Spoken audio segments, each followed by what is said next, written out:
from the Acts of the Apostles, we read that in the church of Ephesus there were elders or presbyters, as we should be in Greek. We now more commonly in English call them priests. And we read there were overseers, episcopi, in Greek, and of course in English we say bishop. So even at this very early stage in the history of the Christian church, we can see the ordered system of church authority which exists today. In this passage from the Acts of the Apostles,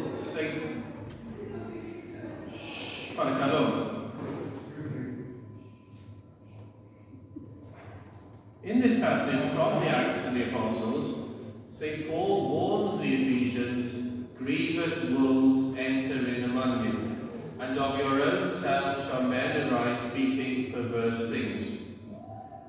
At this very early stage in the history of the Christian church, we can also see the threat of false teachers and heresies arising both within and without.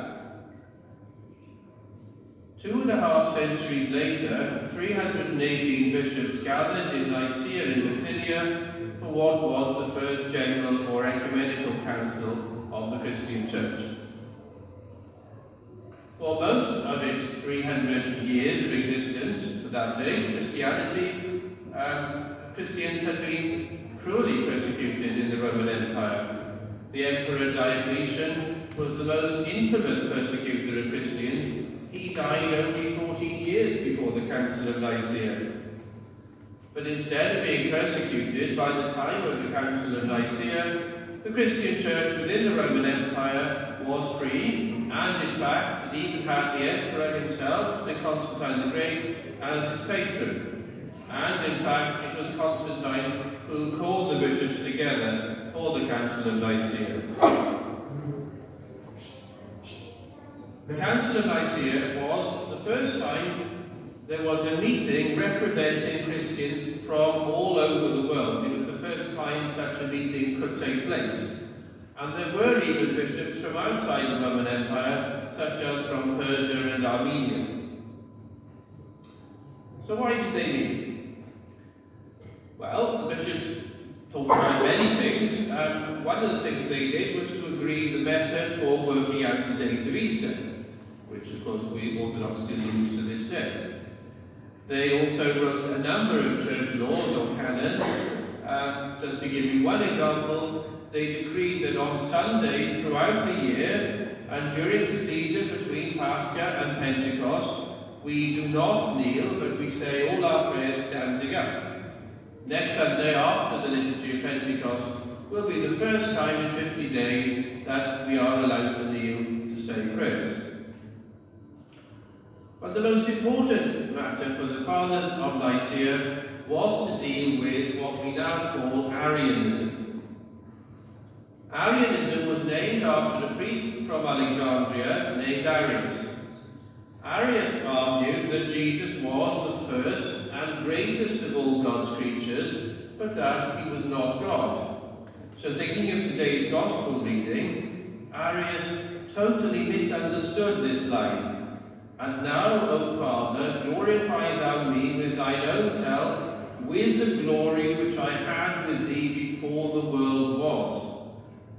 Arius believed that God created Jesus Christ before he created the rest of the created world. That is not the point of what Jesus is saying in the high priestly prayer in today's Gospel reading. There are even today people with views very similar to those of Arius, and these are the Jehovah's Witnesses. The Jehovah's Witnesses do not believe that Jesus Christ is God, co-eternal with God the Father. And instead, like Arius, they believe that Jesus is the first and greatest of God's creatures. This is heresy. Jesus Christ is not the first of God's creatures. Jesus Christ is God, co-eternal with the Father and the Spirit.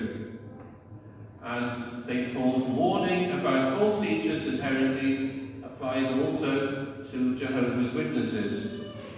I was quite shocked the first time I saw a stand with Jehovah's Witnesses in the centre of Athens. I thought it was a peculiarly British phenomenon, but no, this is throughout the world. And as St. Paul says, beware of false teachers.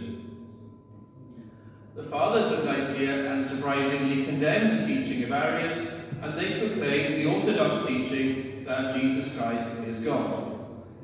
And in one Lord Jesus Christ, the only begotten Son of God, begotten of the Father before all worlds, light of light, very God of very God, begotten, not made, being of one substance with the Father.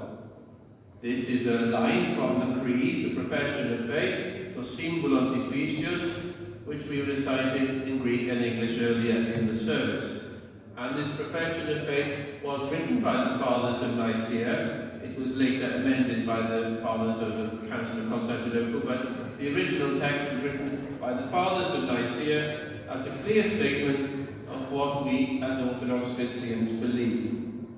And that is why today we celebrate the memory of these Fathers. We don't have enough analogia for all the icons, but the icon on the throne there, that is the icon of the Fathers of Nicaea. And in the Kontakion we read today in Matins, it celebrates the memory of the Fathers. The preaching of the Apostles and the teaching of the Fathers have set the seal to the one faith of the Church. As a vestment, the truth of their divine words from on high clothes the Church, and so enables her to preserve and glorify the great mystery of the Orthodox faith. Through the prayers of our Holy Fathers, Lord Jesus Christ our God, have mercy upon us and save us. Amen. Amen.